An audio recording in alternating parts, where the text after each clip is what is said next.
semuanya ada referensi, tidak lepas dari karena kalau ulama itu kan perilakunya ilmiah, ucapannya juga ilmiah, sesuai dengan ilmunya Allah gitu.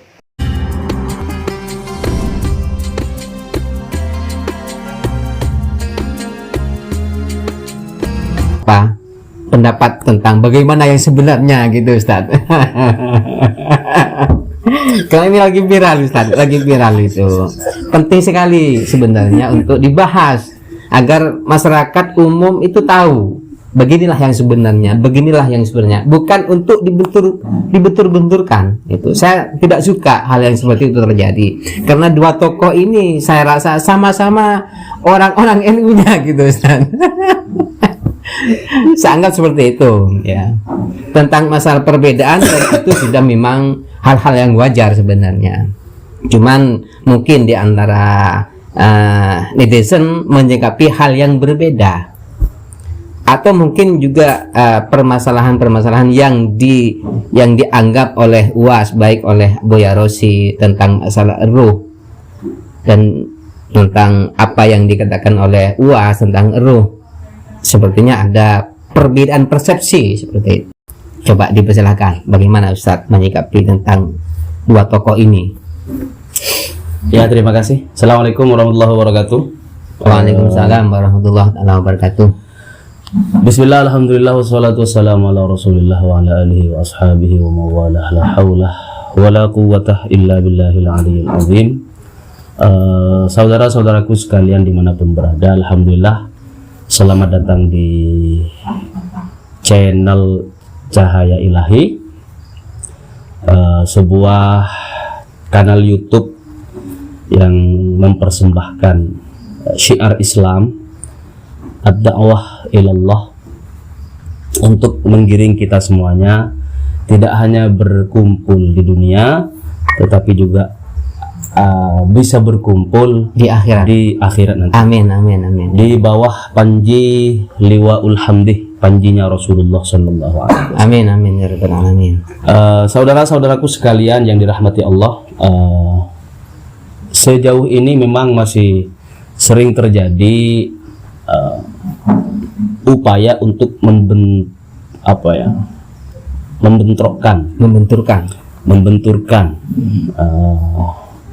kajian-kajian Ustadz Abdul Somad dengan Buya Ar-Razi Hashim.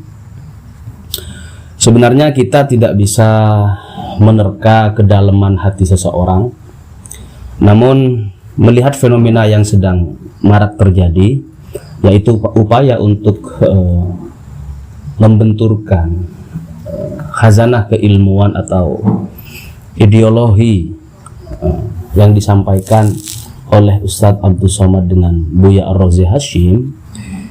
Saya pikir ini hal yang pertama ya, ini hal yang merugikan dirinya sendiri. Kenapa? Mestinya kita sebagai umat Islam melihat dakwah yang ruh jihadnya sangat luar biasa gitu kan, untuk menggiring kita kembali ke jalan Allah gitu kan. Mestinya kita dukung dengan senang hati, bukan malah dibenturkan dan lain sebagainya. Nah, pun demikian, persoalan pembenturan seperti ini sebenarnya bukan fenomena baru ya, di zaman-zaman sahabat dulu sudah lama berarti ya, sudah sangat sering. Dan kalau persoalan perbedaan pendapat, kita sebagai umat Nabi Muhammad itu sunnatullah, khilafu ummati rahmatun. Perbedaan di antara umatku, sabda Rasulullah, itu merupakan rahmat, merupakan bentuk kasih sayang Allah. Kita itu nggak enak kalau jalan kaki, tapi kaki itu berangkatnya bareng. Ini pasti beda kalau yang kanan maju, yang kiri diam, terus bergantian begini. Ini sebuah perbedaan yang rahmat. Coba kaki kaku nggak bisa nggak seimbang, mau jalan semua gini kayak pocong lah gitu kan. Jadi itu perbedaan yang merupakan rahmat. Sedangkan ulama kita itu kalau menurut kajiannya Gus Baha, kemudian ya di kitab-kitab lah ya, di kitab-kitab salafi bahwa ulama itu sesama alimnya lah, sesama ulama itu tidak pantas mengkritisi ulama yang lain. Betul. Artinya bukan tidak boleh, tapi lebih kepada akhlak. Sesama orang alimnya seperti Ustadz Abdul Somad dan Buya Ar-Razi Hasim ini kan sama-sama menghargai perbedaan di antara mereka. Pasti ada, tapi bukan yang sifatnya qat'i, paling hanya beda cara penyampaian sehingga cara kita menerimanya itu berbeda. Ada yang beranggapan bahwa penyampaiannya Ustadz Abdul Somad ini ada bumbu lucunya, ada yang sifatnya sangat agak bukan kasar, memang dari suaranya harus lantang. Kenapa? Dai itu kalau nggak lantang nggak bisa.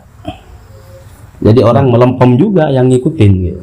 Atau mungkin dengan suara yang lantang dianggap sebuah hal yang kasar, atau mungkin seperti itu. Oh iya, kalau yang nggak ini tergantung penerimanya nanti.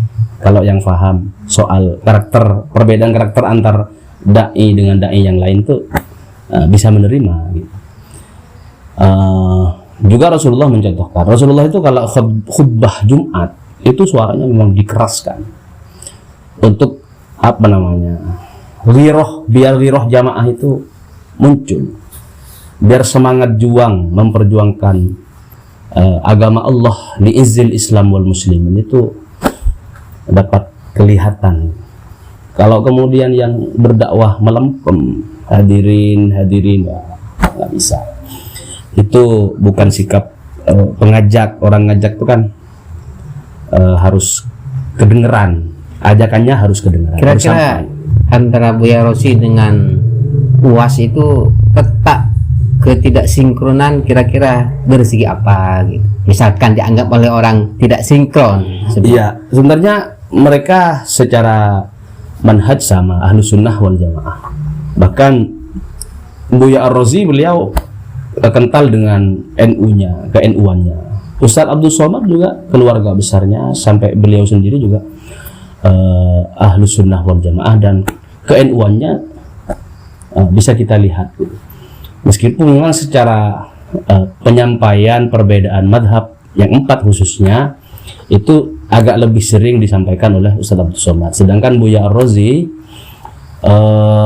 tidak seperti Ustadz Abdul Somad yang muncul di madzhabul arba'ahnya, ya, perbedaan madzhabul arba'ah. Tetapi Buya Ar-Razi itu lebih kepada zikrullah, zikir kepada Allah, thariqah, kemudian pendekatan diri kepada Allah, mengenal Allah lebih dekat, seperti itu. Kalau Ustadz Abdul Somad ya yang dinilai masyarakat, seperti kita itu, beliau ini kita lebih kenal kepada syariat, madhab ini seperti apa, kalau madhab Syafi'i seperti ini, madhab Hanafi seperti ini, Hambali dan lain sebagainya. Semuanya sama-sama ulama kita, guru kita, keduanya ini sama-sama guru spiritual, guru tauhid, guru ya fikih dan lain sebagainya.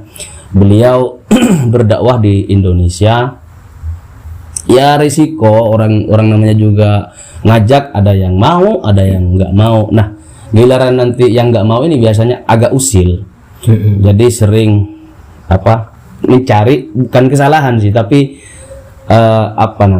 hal-hal yang sekiranya nanti mengusik masyarakat kita gitu, masyarakat yang sam'an wa ta'atan kepada Buya Ar-Razi dan kepada Ustadz Abdul Somad.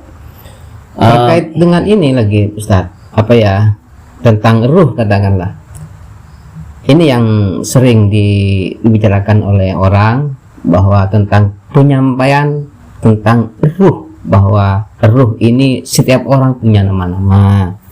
Terus lalu kemudian kata Ustadz Abdul Somad begitu, kata Barsi seperti itu. Walaupun backgroundnya ini tidak sama, kalau Abdul Somad lebih dekat kepada syariat, mungkin ya Ustadz Buya Ar-Razi Hasim mungkin lebih kepada ketauhidan.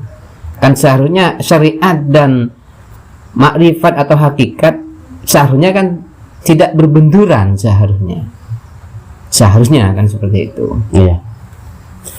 Memang syariat, thariqah dan hakikat itu sama sekali tidak berbenturan.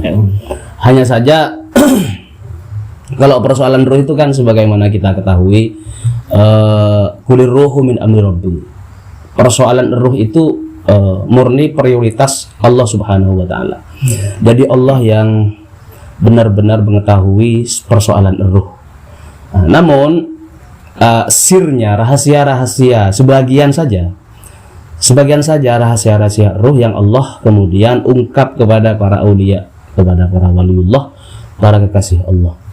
Nah, kalau misal Buya Ar-Razi yang ditangkap oleh masyarakat adalah bahwa beliau ini ketika membahas persoalan ruh itu tidak jauh dari sebuah karya besar Syekh Abdul Qadir Al-Jailani. Kitabnya kitab Sirrul Asrar. Beliau selain membawa pendapat atau rujukan dari kitab-kitab yang lain, beliau nampak sekali kadang-kadang menyampaikan dakwahnya tentang ruh, rujukannya kepada kitab Sirrul Asrar. Di situ sebenarnya lengkap nama-nama ruh. Di kitab Sirrul Asrar itu ada Ruhul Qudus, segala macam, semuanya ada. Artinya sudah Buya Rosi itu menjelaskan tentang ruh sudah punya dasar, katakan. Iya, dasarnya sudah ada kitabnya Imam Syekh Abdul Qadir Jailani. Iya, ada referensinya. Semuanya ada referensi, tidak lepas dari karena kalau ulama itu kan perilakunya ilmiah, ucapannya juga ilmiah, sesuai dengan ilmunya Allah gitu. Ilmunya Allah yang sudah diturunkan ke bumi gitu melalui Nabi Muhammad dan orang-orang kekasih-kekasih Allah, para waliullah. Kemudian hal-hal yang sifatnya hakikoh, hal-hal yang sifatnya metafisik tidak tertulis dalam kitab-kitab fikih misalnya itu juga tidak bisa dipertentangkan, karena Allah Subhanahu wa taala terkadang ingin menyampaikan, menampakkan kekuasaannya lewat para walinya. Contoh misalnya dulu Kiai As'ad Syamsul Arifin itu ketika dititipin oleh wali santri anak perempuan di pesantrennya, saya mau nitipin anak saya Kiai perempuan. Setelah dewasa cukup umur untuk dinikahkan, Kiai Syamsul Arifin ini langsung menikahkan perempuan ini tanpa melalui wali orang tuanya. Nah, ketika kita tanya, santrinya dulu ada yang nanya. Kebetulan guru saya Muksid Ghazali ada di Jakarta. Beliau pernah langsung berguru kepada Kiai Syamsul Arifin. Beliau cerita bahwa ketika ditanya oleh santrinya, kok bisa menikahkan tanpa wali? Iya. Kemudian Kiai As'ad hanya berdauh seperti ini. Dia dipasrahkan kepada saya, jadi semuanya tanggung jawab saya. Ini sudah lintas di luar syariah. Ini sudah di luar nalar. Nggak pakai hukum syariah, tapi ini hukum hakikoh. Menurut kitab syariah tidak benar, tapi menurut Allah yang punya alam semesta, kekasih-kekasih Allah itu punya punya sir, punya otoritas yang berbeda dibandingkan kita gitu. Artinya kalau kita ini geraknya masih fisik, kalau seperti para wali ini kan sudah metafisik mainnya. Kiai As'ad bisa hadir di 5 undangan yang jamnya itu hampir sama. Kalau jarak tempuh mestinya nggak nyampe, tapi Kiai As'ad ini mampu menghadiri 5-5-nya tanpa ada yang ketinggalan. Ini kan di luar logika akal sehat manusia biasa, manusia syariah. Artinya memang antara dua tokoh ini memang sudah ada dasarnya juga, punya rujukan masing-masing. Artinya apa? Memang dalam Al-Quran juga sudah dijelaskan di surah Al-Kahfi tentang ceritanya Nabi Musa dan Nabi Khidir, Ya. artinya antara dua tokoh ini tidak bisa harus disalahkan. Yang satu salah atau tidak. Artinya semuanya benar-benar semua. Benar Kan semua. seperti itu. Cuman mungkin cara penafsiran per orang, per individu itulah yang menjadi Iya. penafsiran itulah yang menjadi sebuah, sepertinya ada kontra antara syariat, thariqat dan hakikat atau makrifat. Iya, betul. Nah, mungkin itulah yang kita bahas. Artinya antara dua tokoh ini sudah tidak ada tidak ada tidak sinkronan. Artinya semuanya itu tergantung sudah sampai di mana keilmuan beliau di antara dua tokoh ini. Artinya tidak ada yang harus dipisah-pisahkan, tidak ada yang harus dibenarkan satu di antara sama lain. Iya. Mungkin seperti itu, karena sudah memang ada di Al-Quran juga sudah antara Nabi Khidir dan Nabi Musa membunuh anak. Kata Nabi Khidir tidak berdosa karena Nabi Khidir lebih jauh melompat. Mungkin seperti itu. Iya. Ya, mungkin hanya ini pembahasan kita tentang dua tokoh yang viral pada saat ini, dan semoga dua tokoh ini diberikan kesehatan, panjang umur, diberikan barokah oleh Allah Subhanahu wa taala. Amin, amin. Amin, Allahumma amin. Sampai di sini pembahasan kita dialog dengan Ustadz Hamidi pada kesempatan hari ini. Kurang lebihnya mungkin Allahu a'lam bishawab. Allahu a'lam bishawab. Hadanallahu wa iyyakum ajmain. Wassalamualaikum warahmatullahi taala wabarakatuh. Waalaikumsalam warahmatullahi wabarakatuh.